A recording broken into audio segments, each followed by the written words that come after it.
Hello friends, welcome to the channel. तो आज के इस वीडियो में हम कंटिन्यू करने वाले हैं हमारे एमसीक्यू सीरीज़। और आज का टॉपिक है फ्लूइड ट्रांसफ्यूज़न। फ्लूइड ट्रांसफ्यूज़न के लिए पिछला वीडियो में हमने बनाया था, उसमें कुछ टॉपिक्स बच गए थे, तो वो हम इसमें आज कवर करने वाले हैं। ठीक है, तो शुरू करते हैं हमारा next, fluid management. Fluid management क्यों ज़रूरी है पेशेंट के लिए, ये आपको मैं थोड़ा सा आइडिया देना चाहता हूँ। Why are we giving fluid to the patient, is very important. और लास्ट हमारा क्वेश्चन बनता है how to calculate how much fluid has to be given to patient, कि हमको पेशेंट को कितना फ्लूइड देना है, तो वो कैलकुलेट कैसे करते हैं, वो सब कुछ हम इस वीडियो में देखने वाले हैं। बाकी इसको समझने के बाद में हम बाकी के एमसीक्यूज़ करेंगे उसके रिगार्डिंग, और थोड़ा बहुत फिजियोलॉजी के अकॉर्डिंग जो शॉक की कंडीशंस बनती हैं फ्लूइड के लिए, तो वो भी हम इस एमसीक्यू करेंगे उसके रिगार्डिंग भी।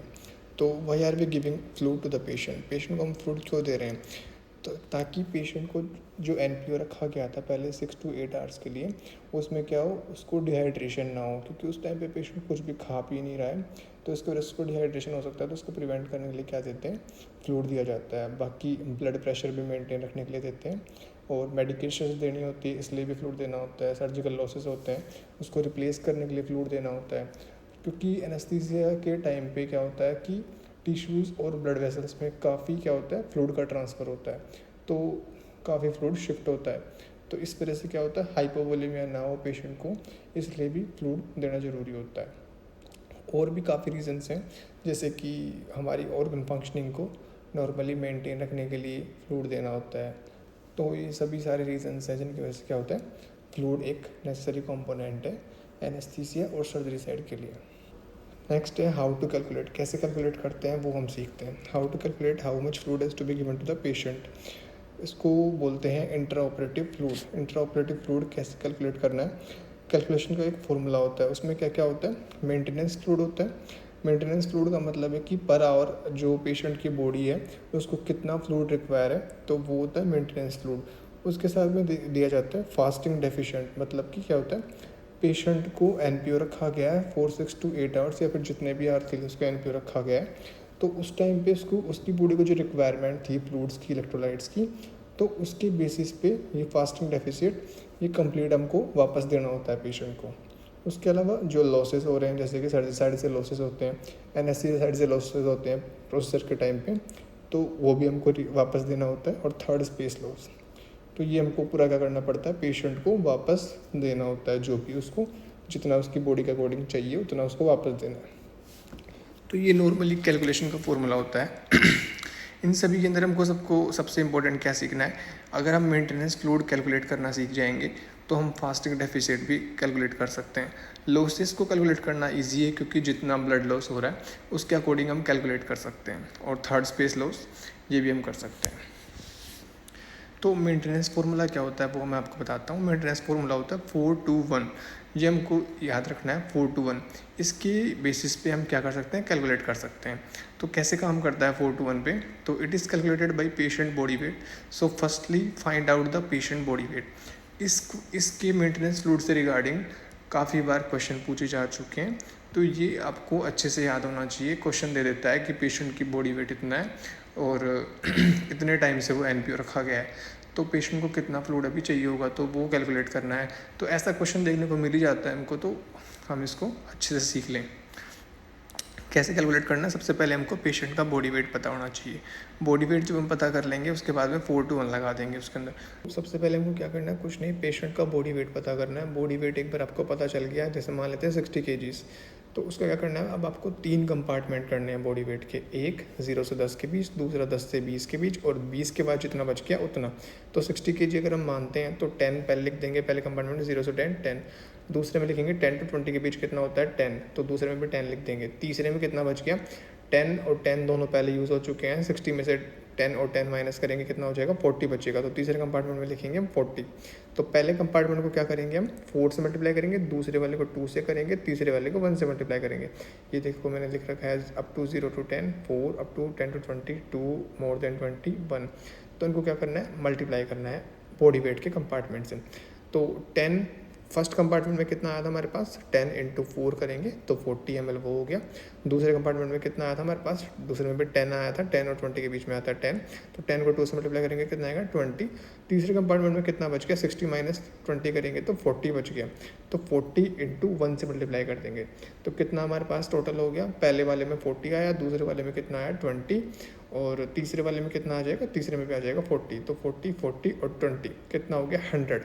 तो एज एन एवरेज देखा जाए एक 60 kg पेशेंट के लिए कितना मेंटेनेंस फ्लूइड रिक्वायर होता है पर आवर, 100 ml रिक्वायर होता है। तो ये कैसे कैलकुलेट करते हैं हम और भी आगे एग्जाम्पल लेके आपको समझाऊंगा मैं। तो पर इसको हमको अच्छे से समझना है क्योंकि इसके बेसिस पे क्वेश्चन पूछे जाते हैं एम्स के अंदर, एम्स में भी नहीं बाकी एग्ज़ाम्स में पूछे जाते हैं, तो हमको ये तो सीखना है। थोड़ा कॉम्प्लिकेटेड मुश्किल सा लग सकता है आपको, पर आगे 2-3 एग्जाम्पल हम करेंगे तो आपसे इजीली सॉल्व हो जाएगा, ठीक है। तो नेक्स्ट क्या पूछ रहा है, a patient of body weight of 45 kg now अब ये सिर्फ ठीक है दूसरा एग्जांपल ले रहे हैं। इसमें क्या बताया, पेशेंट का बॉडी वेट 45 kg है और अब हमको क्या बोल रहा है, कैलकुलेट करने को बोल रहा है मेंटेनेंस फ्लूइड कैलकुलेट कैसे करेंगे। तो पहले कंपार्टमेंट में क्या करेंगे अपन, 45 kg का पेशेंट था तो पहले करेंगे 0 to 10 कितना हो गया 10 को 4 से मल्टीप्लाई करते कितना आ गया 40। दूसरे कंपार्टमेंट में क्या किया हमने, 10 to 20 के बीच जितना है वेट उसको किससे मल्टीप्लाई कर देंगे 2 से, तो 10 और 20 के बीच कितना आता है 10, तो 10 को 2 से मल्टीप्लाई करेंगे कितना आया 20। तो 45 kg में 10 पहले जा चुका है, 10 अब जा चुका है, अब कितना बच गया रिमेनिंग 25 बच गया, तो बचे हुए को क्या करेंगे अब 1 से मल्टीप्लाई कर देंगे, तो 25 इंटू 1 कितना हो गया 25। अब इन सबको अगर हम ऐड कर देंगे तो 40 + 20 + 25 कितना होता है 85 ml पर आवर। तो इस पेशेंट के लिए मेंटेनेंस फ्लूइड कितना आ गया 85 ml पर आवर हो गया। नेक्स्ट हम देखते हैं, a patient of body weight 15 kg now calculate and find the value of maintenance fluid. अब क्या हो गया, थोड़ा सा ट्रिकी हो चुका है क्वेश्चन, ये हमको अच्छे से समझना है। मैंने कंपार्टमेंट करने इसलिए कंपार्टमेंट करने को क्यों बोला था वो आपको यहाँ पे समझ आएगी, ठीक है। तो अभी भी क्या करना है हमको, 3 कंपार्टमेंट करने हैं। पेशेंट का बॉडी वेट 15 kg है, 0 to 10 करेंगे कितना आता है गैप 10 आता है, तो 10 इंटू 4 कर देंगे 40। दूसरे कंपार्टमेंट में 10 to 20 के बीच कितना आता है, इसमें सिर्फ पेशेंट का बॉडी वेट कितना है 5 kg, तो 10 और 20 के बीच सिर्फ कितना आ रहा है 5, तो 5 को मल्टीप्लाई करेंगे 2 से, तो 2 इंटू 5 करेंगे तो 10 आ जाएगा। तीसरे कंपार्टमेंट में हमारे पास बॉडी वेट बचा ही नहीं है पेशेंट का कुछ मल्टीप्लाई करने के लिए 1 से, तो क्या कर देंगे 0 इंटू 0 करेंगे तो 0 जाता है। तो इसमें टोटल बॉडी वेट के अकॉर्डिंग कितना मेंटेनेंस फ्लूइड बच गया 40 + 10 करेंगे कितना आ गया 50 ml पर आवर हो गया। तो ये इस पेशेंट के लिए मेंटेनेंस फ्लूइड है पर आवर 15 kg के पेशेंट के लिए, ठीक है। Next, a patient of body weight 5 kg now calculate and find the value of maintenance fluid. ये एक और मैंने एग्जांपल दिया है ताकि आपके डाउट क्लियर हो जाए, ठीक है। तो अब क्या करना है, वही 3 कंपार्टमेंट करने थे हमको। 0 to 10 के बीच में कितना आ रहा है, पेशेंट का बॉडी वेट सिर्फ 5 kg है, तो 0 to 10 के बीच में सिर्फ 5 आ रहा है, तो 5 इंटू 4 कर देंगे 20। उसके बाद दो कंपार्टमेंट जो बच के आगे के उनमें क्या करना है, पेशेंट का बॉडी वेट कुछ बचा नहीं, तो 0 इंटू 2 0, 0 इंटू 1 0, तो वह कैलकुलेट नहीं होंगे। इसमें क्या आ गया अपने पास आंसर 20 ml पर आवर इसका मेंटेनेंस फ्लूइड हो गया। तो इस पेशेंट को पर आवर कितना ml फ्लूइड चाहिए, 20 ml इसको फ्लूइड चाहिए अपनी बॉडी की फंक्शनिंग्स मेंटेन रखने के लिए, ठीक है। इसके बाद में नेक्स्ट है fluid of choice for maintenance. जो हमारे बॉडी के फिजियोलॉजिकल pH या बाकी इलेक्ट्रोलाइट जो भी हैं उनकी सेम अप्रोक्स जो फ्लूइड होता है तो उसी को चुना जाता है कि हाँ ये प्रीफर्ड किया जाएगा मेंटेनेंस के लिए। तो बॉडी के सेम अगर हम देखा जाए हमारी बॉडी फ्लूइड के सेम तो कौन सा होता है सबसे पास में, आरएल की ऑस्मोलरिटी भी क्या है ब्लड के सबसे पास में है, पीएच भी हमारे बॉडी के एकदम करीब है 6.5 और 7.5, ठीक है। बाकियों में क्या होता है पीएच का डिफरेंस भी काफ़ी है, और जो इलेक्ट्रोलाइट डिफरेंस है वो भी सिर्फ आरएल के अंदर सबसे कम है। तो कौन सा फ्लूइड चूज़ किया जाएगा, प्रीफर किया जाएगा, आरएल प्रीफर किया जाएगा फॉर चॉइस ऑफ मेंटेनेंस, ठीक है। नेक्स्ट है how to calculate fasting deficient and how to maintain it. अब हमने क्या देखा, सबसे पहली स्लाइड में हमने देखा था कि पेशेंट को इंट्राऑपरेटिव कितना फ्लूइड चाहिए, उस सब में क्या क्या आता है, मेंटेनेंस फ्लूइड आता है, फास्टिंग डेफिसिट आता है, उसके साथ में सर्जिकल लॉसेज आते हैं और थर्ड स्पेस लॉस आता है। तो मेंटेनेंस फ्लूइड हमने कैलकुलेट करना सीख लिया, अब हम कैलकुलेट करना सीखते हैं फास्टिंग डेफिसिट कैसे कैलकुलेट करते हैं। तो कुछ नहीं, ये भी एकदम ईजी है। इसको कैसे कैलकुलेट करना है वही सबसे पहले पेशेंट का बॉडी वेट कैलकुलेट कीजिए, मतलब पेशेंट का बॉडी वेट पता कीजिए, उसके ऊपर 4 to 1 लगा के मेंटेनेंस फ्लूइड निकाल देना है, ठीक है। मेंटेनेंस फ्लूइड जितना आ गया, मेंटेनेंस फ्लूइड क्या होता है, पर आवर होता है पेशेंट के लिए, मतलब हर घंटे उसको कितना फ्लूइड चाहिए। फास्टिंग डेफिसिट में क्या होता है कि ये पता लगाता है कि जो पेशेंट जितने टाइम से एनपीओ है तो टोटली उसको कितना चाहिए। जब 1 घंटे के लिए हमको पता चल गया तो जितने घंटे से अब उसने कुछ खाया पिया नहीं है तो उसको मल्टीप्लाई कर देंगे हम, तो टोटल कितना आ जाएगा, फास्टिंग डेफिसिट आ जाएगा। अगर पेशेंट ने 6 घंटे से कुछ खाया नहीं है, जैसे कि हम पहला एग्जाम्पल बता देता हूँ आपको, ये वाला पेशेंट का बॉडी वेट था 45 kg, मेंटेनेंस फ्लूइड इसका कैलकुलेट हुआ था 85 ml पर आवर। अब अगर हम बताते हैं कि पेशेंट ने 4 घंटे से कुछ खाया नहीं है, ठीक है, तो 4 घंटे से कुछ नहीं खाया तो 1 घंटे के लिए जब 85 ml रिक्वायर था तो 4 घंटे के लिए कितना रिक्वायर होगा, 85 × 4 कर देंगे, कितना आ जाएगा, 340 ml आ जाएगा। तो टोटल पेशेंट को कितना रिक्वायरमेंट है अभी, कितना हो गया fasting deficit, 85 × 4 320 ml, 320 ml patient का फास्टिंग डेफिसिट हमने कैलकुलेट कर लिया, ठीक है। उसके बाद में अब क्या करना होता है, fasting deficit is covered and maintained in 3 hours mostly, ठीक है। जो सर्जरी, जब ऑन गोइंग सर्जरी शुरू हो चुकी है, पेशेंट शिफ्टेड है ओटी में और सर्जरी शुरू होने वाली है, एनेस्थीसिया पेशेंट को दे दिया, तो उस टाइम पे क्या होता है, हमको पेशेंट को जो पहले का एनपीओ के टाइम पे पेशेंट ने कुछ खाया पिया नहीं है तो उसका भी जो हिसाब किताब बचता है, पहले का फ्लूइड जो उसको गया नहीं है तो वो भी अब हमको देना पड़ेगा। यहाँ पे मेंटेनेंस भी देना पड़ेगा, मेंटेनेंस के साथ में क्या देना पड़ेगा, फास्टिंग डेफिसिट देना पड़ेगा, ठीक है। तो ये दोनों अभी हमको देने हैं, बाकी जो धीरे धीरे सर्जिकल लॉसेस वगैरह होंगे वो भी हम उसको कैलकुलेट करके देते रहेंगे। तो पर पहले क्या ध्यान रखना है, मेंटेनेंस फ्लूइड पहले ध्यान रखना है कि पर आवर कितना रिक्वायर है, उसके साथ में उसको क्या ध्यान रखना है कि फास्टिंग डेफिसिट कितना है। अब देखते हैं कि 3 के लिए 3 आवर्स में मोस्टली क्यों बोला गया है कि अगर पेशेंट कितना, हमने एक पिक्चर एग्जांपल लिया था 340 ml आया था, तो during first hour 50% of 340 170 ml बनता है, during second hour 25% of fasting deficit, मतलब 340 का 25%, मतलब कि कितना बनता है 170 85 ml पर आवर बनता है, 85 ml बनता है, सॉरी। तो फर्स्ट आवर में कितना देना है, 170 ml, सेकेंड आवर में 85 ml, थर्ड आवर में कितना देना है, 85 ml। इस 3 घंटे के अंदर हमने क्या किया, जो पेशेंट ने पिछले टाइम से कुछ खाया पिया नहीं था उसका हमने क्या कर दिया, उसको बैलेंस कर दिया, ठीक है। तो एनपीओ डेफिसिट उसकी कंप्लीट उसको वापस दे दी, तो कितना हो गया, उसको 340 ml दे दिया। और जब ये फास्टिंग डेफिसिट हम दे रहे हैं, इसके साथ में ऐसे नहीं करना है कि सिर्फ ये, जैसे फर्स्ट आवर में आपको बताता हूँ, जैसे 170 ml आया था तो सिर्फ ऐसा नहीं कि 170 ml ही उसको देंगे, जो उस टाइम जो चल रहा है वो आवर चल रहा है उसका हमको मेंटेनेंस फ्लूइड भी तो देना पड़ेगा। तो मेंटेनेंस फ्लूइड कितना आया था पेशेंट का, 55 ml, तो ये मेंटेनेंस फ्लूइड भी उसको देंगे उस टाइम पे, और साथ में क्या देंगे, उसका 50% भी देंगे जो फास्टिंग डेफिसिट था। तो 170 ml प्लस 85 ml ये दोनों ऐड करके उसको फर्स्ट आवर में देंगे। सेकेंड आवर में मेंटेनेंस फ्लूइड प्लस 25% यानी कि 85 ml प्लस 85 ml। थर्ड में भी क्या होगा, 85 ml प्लस 85 ml।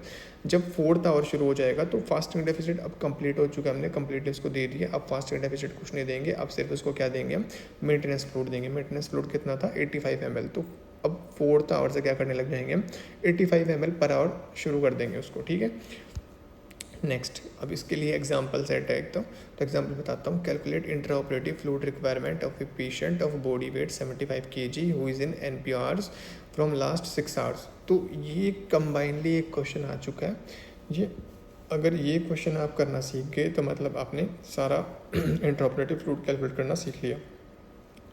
सबसे पहले क्या करना है, पहले मेंटेनेंस फ्लूइड निकालना है। मेंटेनेंस फ्लूइड कैसे निकालते हैं आपको पता है, पेशेंट का बॉडी वेट पता लगाओ, 4 to 1 लगाओ और मेंटेनेंस फ्लूइड निकाल लो। जैसे कि 75 kg का पता है, 75 kg के 3 कंपार्टमेंट किए, 10 × 40 10 × 20 बच गया कितना, 75 - 20 करेंगे 55 बच जाता है। तो 40 + 20 + 55 कितना आ जाएगा, 115 ml, ठीक है। तो पेशेंट का मेंटेनेंस फ्लूइड है 115 ml per hour. Now calculate fasting deficit. Maintenance fluid calculate कर लिया, अब क्या करेंगे, फास्टिंग डेफिसिट कैलकुलेट करेंगे।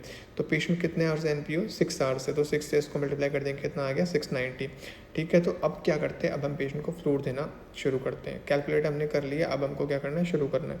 तो intraoperative fluid requirement for first hour, जो पहला आवर है उस टाइम पे हम कितना देंगे, मेंटेनेंस फ्लूइड देंगे, क्योंकि मेंटेनेंस फ्लूइड पर आवर हमको देना। मेंटेनेंस फ्लूइड कितना है हमारा, 115 ml, ठीक है, प्लस 50% ऑफ फास्टिंग डेफिसिट। 50% कितना है, 690 का 460 ml।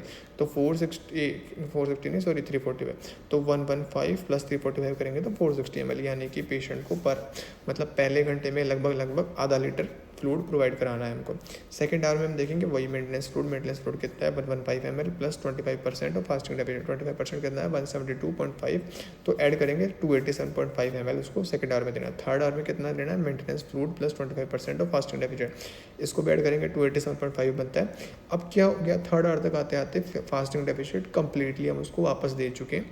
तो अब नेक्स्ट जो आगे के आवर्स आएंगे सब्सिक्वेंटली उसमें सिर्फ हमको क्या देना पड़ेगा मेंटेनेंस फ्लूइड कितना है 115 ml। ठीक है, तो यही क्वेश्चन आपको अच्छे से समझना है, ये आपने अच्छे से कर लिया, मतलब आपने इंट्राऑपरेटिव फ्लूइड कैलकुलेशन समझ लिया। 8th, how much of total, ये अब हम MCQ सीरीज शुरू कर रहे हैं। ठीक है, समझने वाला पार्ट हमने समझ लिया पीछे। How much of total calculated volume of maintenance fluid should be given to paediatric patient, जो हमने, हाँ अब ये भी आपको एक याद रखने वाली चीज़ है कि मेंटेनेंस फ्लूइड कैलकुलेट करना तो हम सीख गए, पर वो क्या होता है अडल्ट के हिसाब से होता है। पीडियाट्रिक पेशेंट्स के लिए हम क्या करेंगे, कैलकुलेट तो हम वैसे ही करेंगे 4:1 लगा के, पर जो फाइनल रिजल्ट आएगा उसका हम पेशेंट को सिर्फ कितना देंगे 2/3 देंगे, 2/3 ऑफ मेंटेनेंस फ्लूइड। तो इसका सेकंड ऑप्शन करेक्ट है, ये हमको याद रखना है। अगर क्वेश्चन पूछा जाए कि मेंटेनेंस फ्लूइड जो हमने कैलकुलेट किया है उसका कितना पार्ट पीडियाट्रिक पेशेंट्स को देना होता है, पीडियाट्रिक पेशेंट्स को उसका 2/3 ही देना होता है। अगर उसको कम्प्लीटली देंगे तो क्या होता है, जो पीडियाट्रिक पेशेंट्स होते हैं वो ज़्यादा प्रोन होते हैं किसके लिए, कि उनको हाइपरवोलेमिया हो सकता है। अगर आपको टोटल कंप्लीट फ्लूइड उसको दिया तो कितना देंगे 2/3 ही हम देते हैं। ठीक है, intraoperative fluid requirement for paediatric patients calculate कैसे करना है, सेम वही 4:1 लगा के कैलकुलेट करना है, बस उसका फिर बाद में क्या करना है 2/3 से मल्टीप्लाई कर देना है और उतना क्या देना है पेशेंट को, पीडियाट्रिक पेशेंट को मेंटेनेंस फ्लूइड देना है। ठीक है, नेक्स्ट क्वेश्चन है which of the following is not a type of shock. Option है हाइपोवोलेमिक, कार्डियोजेनिक, हेपेटोजेनिक, डिस्ट्रीब्यूटिव। तो इन चारों में से कौन सा एक शॉक का पार्ट नहीं है। हाइपोवोलेमिक शॉक, हाँ जी हाइपोवोलेमिक शॉक पार्ट होता है जब हमारी बॉडी फ्लूइड होते हैं उसमें से मोस्टली पार्ट, मतलब जितना भी पार्ट अगर लॉस होता है, हो सकता है ट्रॉमा की वजह से हो, एक्सीडेंटल हो गया या फिर सर्जरी की वजह से हो गया, तो उसको बोलते हैं हाइपोवोलेमिक शॉक, जब हमारी बॉडी फ्लूइड हमारे जितने नॉर्मल अमाउंट था उससे कम हो गया। दूसरा है कार्डियोजेनिक शॉक। कार्डियोजेनिक शॉक के अंदर क्या होता है, हमारा जो हार्ट होता है वो इनफ ब्लड पंप नहीं कर पा रहा है किसी भी रीज़न की वजह से, उसकी वजह से क्या हो रहा है पूरी बॉडी के अंदर कि ब्लड इतना इनफ नहीं पहुंच पाएगा, तो फ्लूइड की क्या हो जाएगी डेफिशिएंसी हो जाती है। तो इसमें क्या होता है, ये भी कार्डियोजेनिक शॉक है। थर्ड है हेपेटोजेनिक और फोर्थ है डिस्ट्रीब्यूटिव। डिस्ट्रीब्यूटिव शॉक एक तरह का है जिसमें क्या होता है हमारी जो ब्लड वेसल्स होती हैं उनमें ब्लड फ्लो कर रहा होता है, तो वो क्या हो जाता है ब्लड वेसल से शिफ्ट होकर इंटरस्टिशियल स्पेस या फिर टिश्यू में शिफ्ट हो जाता है, किसी भी रीज़न की वजह से हो सकता है, सेप्सिस की वजह से हो सकता है। ठीक है, तो इन्फेक्शन की वजह से, तो उसी को क्या बोलते हैं सेप्टिक शॉक बोल देते हैं। तो सेप्टिक शॉक किसका पार्ट है, डिस्ट्रीब्यूटिव शॉक का एक पार्ट है।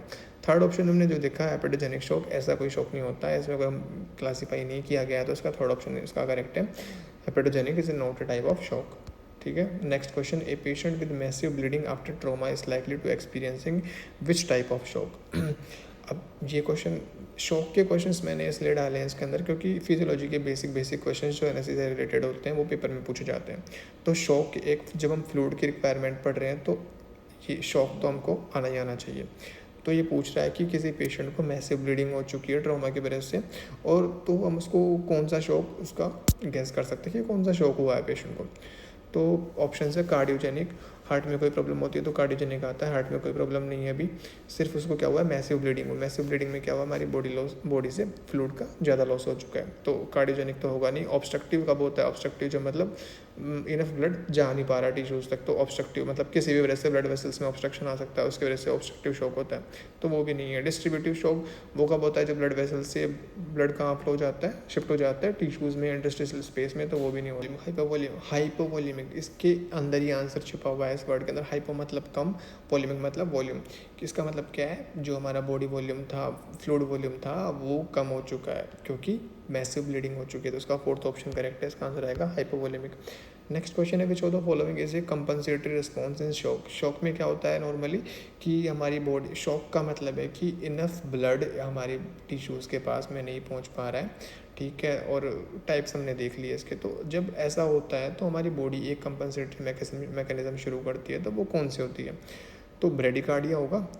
ब्रेडिकार्डिया नहीं होता है क्योंकि पहले से क्या है हमारा ब्लड पहुंच नहीं पा रहा, अगर ब्रेडिकार्डिया हो जाएगा तो और प्रॉब्लम क्रिएट हो जाती है, तो ये कोई कंपनसेटरी रिस्पॉन्स है नहीं। कंपनसेटरी रिस्पॉन्स का मतलब है कि कोई हमारे को प्रॉब्लम आई है तो हमारी बॉडी उसके अगेंस्ट में वर्क करेगी, उसको ठीक करने की कोशिश करेगी। सेकेंड ऑप्शन है टैकीकार्डिया। टैकीकार्डिया इसका करेक्ट ऑप्शन है। जब इनफ ब्लड पंप आ नहीं पा रहा है, टिश्यूज़ तक नहीं जा पा रहा है, तो हार्ट क्या करता है हमारा, अब खुद की हार्ट रेट को बढ़ा देता है। हार्ट रेट बढ़ाता है तो क्या होता है, हमारी जो ब्लड फ्लो की वो होती है वो बढ़ जाती है। हार्ट कोशिश करता है, ठीक है, उसको ठीक करने की। तो ये हमारी कंपनसेटरी रिस्पॉन्स होता है शॉक की कंडीशन में। टैकीकार्डिया इसका करेक्ट आंसर है। वेसोडाइलेशन होगा नहीं और हाई रेस्पिरेटरी रेट होगा नहीं। Next question, in septic shock which of the following occurs. Option है हमारे सेप्टिक शॉक में क्या क्या हो सकता है। ऑप्शन है हमारे पास में hypovolaemia due to external fluid loss. Hypovolaemia का मतलब क्या होता है, बॉडी फ्लूइड में कमी हो जाना। कमी कैसे, external fluid loss. External fluid loss का हमारे को कुछ बताया नहीं है, सेप्टिक शॉक की बात हुई है, तो हाइपोवोलेमिया नहीं आएगा। Second option increase systemic vascular resistance, नहीं ये भी नहीं आएगा। थर्ड ऑप्शन है पेरिफेरल वासोडाइलेशन एंड कैपिलरी लीक। हाँ, थर्ड ऑप्शन ठीक है, क्योंकि जब सेप्सिस होता है, इन्फेक्शन होता है, तो उसके आसपास की जो ब्लड वेसल्स होती हैं उसमें क्या हो जाता है, पेरिफेरल वेसोडाइलेशन हो जाता है। वेसोडाइलेशन होता है और उसके साथ में क्या होता है, जो कैपिलरीज होती हैं वहाँ पे लीक शुरू हो जाता है। तो उसकी वजह से क्या होता है, जहाँ पे इन्फेक्शन है वहाँ पे क्या होता है, हमारा फ्लूइड इकट्ठा होना शुरू हो जाता है। तो थर्ड ऑप्शन इसका करेक्ट है, peripheral vasodilation and capillary leak. इसी को क्या बोलते हैं, डिस्ट्रीब्यूटिव शॉक भी बोलते हैं। डिस्ट्रीब्यूटिव मतलब कि जो कंपार्टमेंट से, जो जिस कंपार्टमेंट में नॉर्मली फ्लूइड फ्लो करता है उस कंपार्टमेंट से वो शिफ्ट हो चुका है दूसरे कंपार्टमेंट में, तो उसको बोलते हैं डिस्ट्रीब्यूटिव शॉक। फोर्थ ऑप्शन था decreased cardiac output. Decrease cardiac output का मतलब है कि कार्डियोजेनिक शॉक। सेप्टिक शॉक में ऐसा नहीं होता, ठीक है। Next question, cardiogenic shock is primarily caused by. अब ये हमको इसको भी अच्छे से समझना है। मैंने एक एक एमसीक्यू दिया है, एक एक तरह के जो कैटेगरी हैं शॉक की, तो हर कैटेगरी को एक एक मैंने एमसीक्यू दे दिया ताकि आप अच्छे से एक एक कैटेगरी को समझ जाएं, ठीक है। तो कार्डियोजेनिक शॉक का मतलब क्या होता है, किसकी वजह से होता है। कार्डियोजेनिक मतलब कार्डियो, वर्ड में कार्डियो आ रहा है, कार्डियो मतलब हार्ट। अगर हार्ट में कुछ इश्यूज आ रहे हैं, प्रॉब्लम आ रही है जिसकी वजह से वो इनफ ब्लड पंप नहीं कर पा रहा है, टिश्यूज़ की वजह से उसके पास क्या होगा, ब्लड पहुंच नहीं पाएगा, तो उसमें क्या होता है, कार्डियोजेनिक शॉक होता है। ऑप्शन हमारे पास हाइपोवोलेमिया, नहीं ये ऑप्शन ठीक नहीं है। दूसरा ऑप्शन है वेसोडाइलेशन, ये भी ठीक नहीं है। थर्ड ऑप्शन था decrease pumping action of pumping function of heart. हाँ, थर्ड ऑप्शन इसका करेक्ट है, क्योंकि हार्ट से रिलेटेड इसके अंदर कुछ आया है कि उसकी पंपिंग फंक्शनिंग कम हो चुकी है, तो थर्ड ऑप्शन इसका करेक्ट है। Cardiogenic shock is primarily caused by decreased pumping function of heart, ठीक है। Next question, which of the following is an example of non cardiogenic shock. Non cardiogenic मतलब जिसका हार्ट से कोई लेना देना नहीं है। अगर हार्ट में कोई इशू आता है तो क्या होता है, कार्डियोजेनिक। हार्ट का इशू नहीं है, बाकी कोई अनदर रीज़न है, तो उसको बोलते हैं नॉन कार्डियोजेनिक शॉक।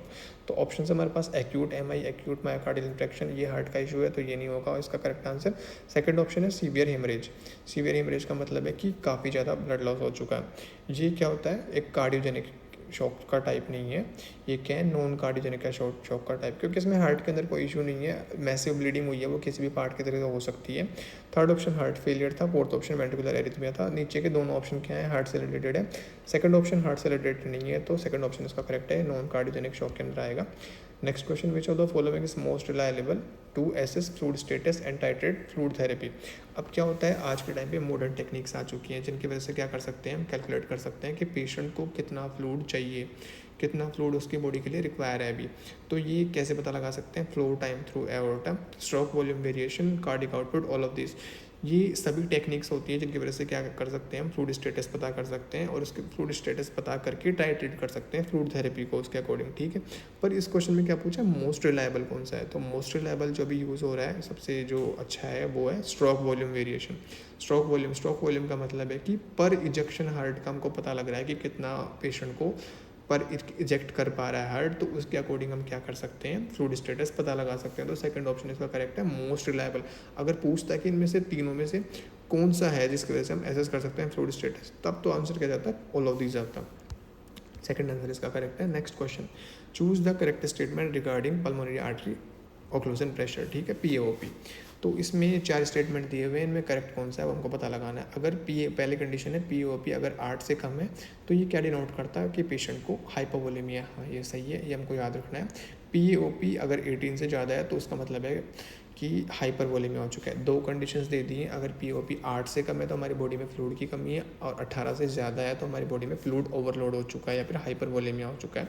तो दोनों ऑप्शंस करेक्ट है, थर्ड ऑप्शन इसका करेक्ट जाएगा, both of these values are correct. Next question है, a patient is coming from for renal transplant surgery, which type of fluid is preferred for this patient. अगर कोई patient आया हमारी OT में renal transplant के लिए, तो रीनल ट्रांसप्लांट मतलब कि उसकी किडनी पहले से ख़राब हो चुकी हैं, तो ऐसा फ्लूइड हमको नहीं देना है जो उसकी किडनी को और डैमेज कर सके, ठीक है। NS में क्या होता है, सोडियम और क्लोराइड। क्लोराइड की अमाउंट इसमें बॉडी के कंपैरिजन में बहुत ज़्यादा होता है। तो अगर हाइपरक्लोरेमिया हो जाएगा पेशेंट को तो पोटेशियम का लेवल बढ़ जाता है, तो क्या करता है, किडनी को डैमेज करता है। तो NS हम यूज़ नहीं करेंगे, RL भी हम इसमें यूज़ नहीं करेंगे। हीमोसोल के अंदर क्या होता है, सारी जो भी इसके कंपोजिशंस हैं वो एकदम किसके लिए बने हुए हैं, एकदम रीनल फेलियर पेशेंट्स के लिए एकदम फिट होते हैं। तो थर्ड ऑप्शन इसका करेक्ट है, हीमोसोल। प्लाज्मालाइट किसके लिए बेटर होता है, जो लीवर फेलियर पेशेंट्स होते हैं उनके लिए प्लाज्मालाइट बेटर होता है। ठीक है, तो थर्ड ऑप्शन इसका करेक्ट है। Next question, which of the following type of fluid is preferred for liver failure patients.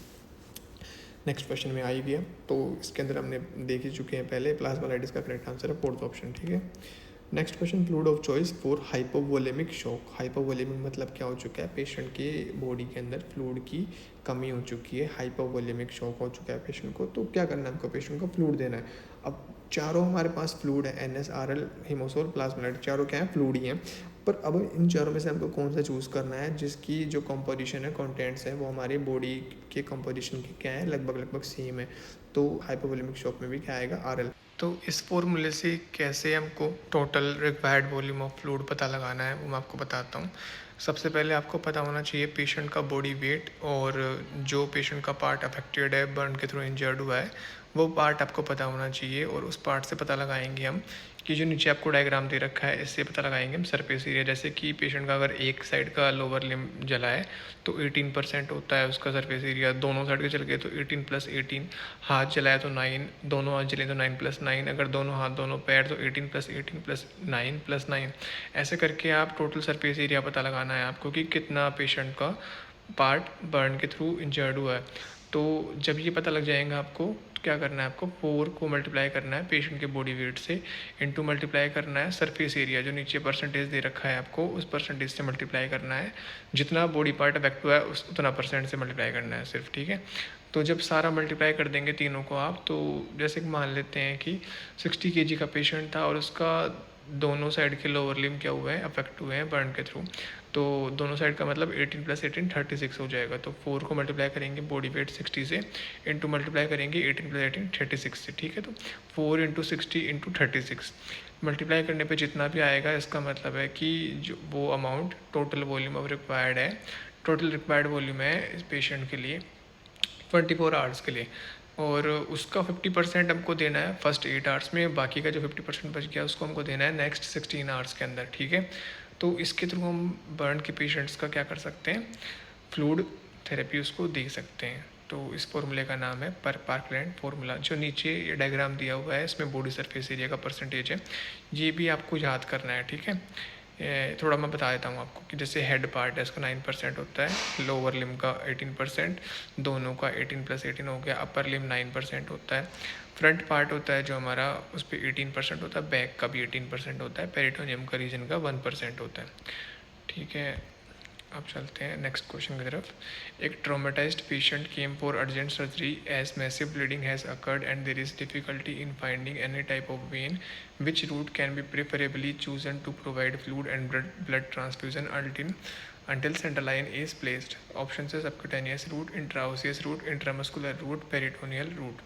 तो ब्लड ट्रांसफ्यूजन भी करना है और फ्लूइड भी देना है, तो सबसे मोस्ट प्रेफरेबली कौन सा यूज़ करेंगे हम लोग, इंट्राओसियस रूट। तो इसका सेकंड आंसर करेक्ट है। नेक्स्ट क्वेश्चन है, which of the following route has fastest absorption. Option है IV, IM, IO।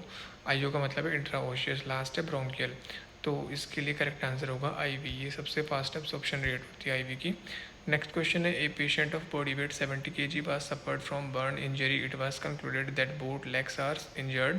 Calculate the fluid according to per Parkland formula। ये मैंने एग्जांपल दे दिया आपको कुछ पर Parkland formula के अकॉर्डिंग। तो for first 24 hours 4 ml/kg/% of burn हमको फॉर्मूला याद है। और जैसे कि हमको पता है कि दोनों लेग्स इंजर्ड हुए हैं तो 18 दोनों कर देंगे 36% हो जाएगा। तो 4 × बॉडी वेट कितना है 70 इंटू कितना करना है 36, तो 10,080 ml ऑफ RL हमको देना पड़ेगा 24 आवर्स में उसको। तो इसका आधा हम दे देंगे फर्स्ट 8 आवर्स में, जैसे कि 5040 ml फर्स्ट 8 आवर्स में, next 5040 ml next in 16 hours. ठीक है, नेक्स्ट क्वेश्चन है, in ongoing surgery the total blood loss till now occurred is 3 litre, how can it be manage properly. Option हमारे पास में by giving 3 litre crystalloid, by giving 4.5 litre crystalloid, by giving 3 litres of colloid, by giving 3 litres of blood products. AIIMS में ऐसे clinical questions पूछे जाते हैं, तो और इनको हमको अच्छे से पढ़ के ही आंसर देना है, डायरेक्टली आंसर नहीं देना है कि जैसे कि 3 लीटर लॉस हुआ है तो 3 लीटर हम क्रिस्टलॉइड दे देंगे, ऐसा नहीं करना। और इसमें एक फ्लूइड ट्रांसफ्यूजन में एक बात हमको और याद रखनी है कि जब भी पेशेंट का जो ब्लड लॉस हुआ है वो उसके टोटल ब्लड वॉल्यूम में, जैसे कि मान लेते हैं 6 लीटर होता है नॉर्मली, हम हर पेशेंट के अंदर नॉर्मली 6 लीटर 5 to 6 लीटर होता है। तो 5 to 6 लीटर का अगर 20% से ज़्यादा ब्लड लॉस हो चुका है तो उसको जो रिससिटेट करना होता है, उसको रिकवर करना होता है, उसको करने के लिए हम ब्लड प्रोडक्ट्स देते हैं। अगर 20% से कम है तो हम क्रिस्टलॉइड और कोलॉइड का सहारा ले सकते हैं, पर अगर 20% से ज़्यादा हो चुका है तो फिर ब्लड प्रोडक्ट्स से देना होता है। तो 3 लीटर जैसे कि इसमें दे रखा है क्वेश्चन में, 6 लीटर्स टोटल होते हैं, 3 लीटर हो चुका है, मतलब कि 50% ऑफ द ब्लड पेशेंट का लॉस हो चुका है। तो अब हम इसको क्रिस्टलॉइड या फिर कोलॉइड से ठीक नहीं कर सकते, इसको ठीक करने के लिए हमको ब्लड प्रोडक्ट्स ही देने पड़ेंगे। तो इसका करेक्ट आंसर जाएगा fourth option, by giving 3 litres of blood products. ठीक है। It is recommended that if blood loss is more than 20% of total blood volume, that is 5 to 6 litres in a healthy man, then it should be manage by blood transfusion. ये हमको याद रखना है point अच्छे से। तो आज की हमारी सीरीज़, आज का हमारा पार्ट यहीं पे ख़त्म होता है। नेक्स्ट सीरीज़ हम कंटिन्यू करेंगे कल।